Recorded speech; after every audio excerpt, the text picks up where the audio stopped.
নমস্কার। আজ আমরা একটা খুব জরুরি বিষয় নিয়ে কথা বলতে এসেছি, এভি ফিস্টুলা সার্জারি।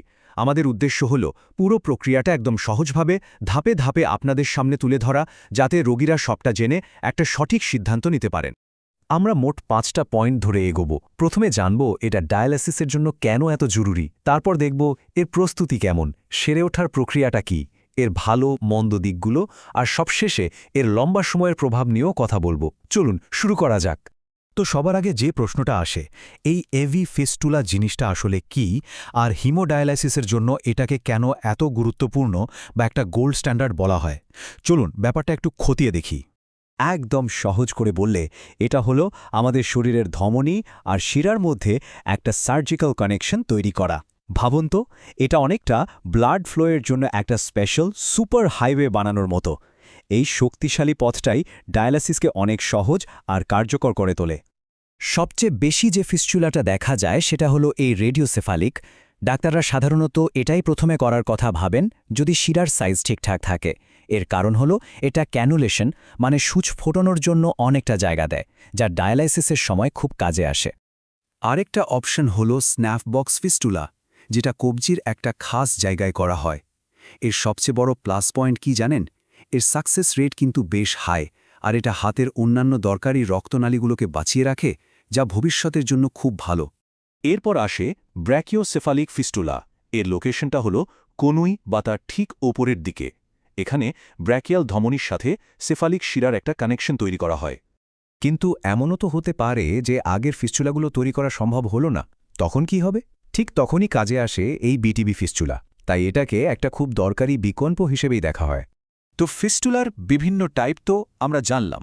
এবার চলুন দেখি অপারেশনের জন্য নিজেকে কিভাবে তৈরি করতে হবে, মানে সার্জারির আগে ঠিক কী স্টেপস ফলো করতে হয়। এই টেবিলটা দেখলে পুরো ব্যাপারটা আরও পরিষ্কার হয়ে যাবে।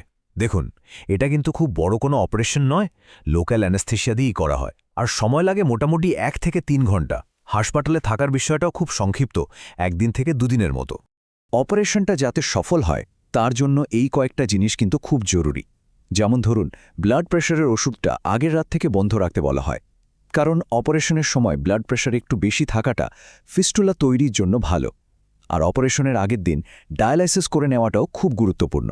অপারেশন তো হয়ে গেল, এবার সবচেয়ে জরুরি পার্ট হলো রিকভারি, মানে অপারেশনের পর কি হতে পারে বা কি আশা করা উচিত সেই ব্যাপারে একটা পরিষ্কার ধারণা থাকা দরকার। রিকভারিটা কিন্তু একটা ধাপে ধাপে হয়। প্রথম 1-2 দিন তো হাসপাতালেই থাকতে হয়। প্রথম সপ্তাহে একটু ফোলা ভাব বা হালকা ব্যথা, এটা কিন্তু খুবই নরমাল, তাই একদম চিন্তা করবেন না। 2 থেকে 4 সপ্তাহের মধ্যে ধীরে ধীরে অ্যাক্টিভিটি বাড়ানো যায়, আর মাস দেড়েকের মধ্যেই বেশিরভাগ মানুষ পুরোপুরি স্বাভাবিক জীবনে ফিরে আসেন। যে কোনো মেডিকেল প্রসিডিওরের ক্ষেত্রে কিন্তু দুটো দিক থাকে, সুবিধা আর ঝুঁকি। দুটোই ভালোভাবে বুঝে নেওয়াটা খুব দরকারি। চলুন আমরা এখন এই দুটো দিক নিয়ে খোলামেলা কথা বলি। এর সুবিধাগুলো কিন্তু অনেক।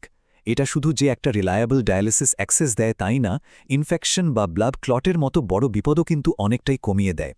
আর সবচেয়ে বড় কথা হলো, এটা অনেক দিন টেকে, যা রোগীর জীবনযাত্রার মানকে অনেকটাই ভালো করে তোলে। অবশ্যই সুবিধার কথা যখন হচ্ছে, তখন কিছু রিস্কের কথাও মাথায় রাখতে হবে। যেমন ধরুন, অ্যানেস্থেশিয়াতে অ্যালার্জি হতে পারে, বা অপারেশনের জায়গায় ইনফেকশন, অথবা ফিস্টুলাটা হয়তো ঠিকমতো তৈরিই হলো না। যদিও সত্যি বলতে এসব ঘটার চান্স খুবই কম, তবু জেনে রাখা ভালো। আমরা আলোচনার প্রায় শেষ পর্যায়ে চলে এসেছি। এবার একটু লম্বা সময়ের কথা ভাবা যাক, মানে লং টার্মে এভি ফিস্টুলা কেন একটা ভালো অপশন, আর এটা কিভাবে জীবনযাত্রার উপর প্রভাব ফেলে। ভারতে এই অপারেশন করতে মোটামুটি 25 থেকে 35,000 টাকার মতো খরচ হয়। এটাকে কিন্তু শুধু খরচ হিসেবে দেখলে হবে না, এটা আসলে একটা ইনভেস্টমেন্ট। কারণ এটা ভবিষ্যতের অনেক ঝামেলা, বারবার ডাক্তারের কাছে দৌড়ানো আর অন্য অনেক জটিলতার খরচ বাঁচিয়ে দেয়। আর এটাই হলো সবচেয়ে বড় কথা, এর স্থায়িত্ব বা লং লাইফ। ঠিকঠাক যত্ন নিলে একটা ফিস্টুলা কিন্তু বহু বছর টিকে যেতে পারে। তার মানে বারবার অপারেশনের টেনশন থেকে মুক্তি আর একটা স্টেবল স্বাভাবিক জীবন। তাহলে আলোচনা শেষ করার আগে চলুন একটা কথা ভাবি। একটা ভরসাযোগ্য লং লাস্টিং ডায়ালিসিস অ্যাক্সেস, যেটা রোজকার টেনশন কমিয়ে দেয়, সেটা একজন মানুষের জীবনকে ঠিক কতটা পাল্টে দিতে পারে। এটা আসলে শুধু একটা চিকিৎসা নয়, বরং একটা সুস্থ স্বাভাবিক জীবনের দিকে এগিয়ে যাওয়ার রাস্তা। ধন্যবাদ।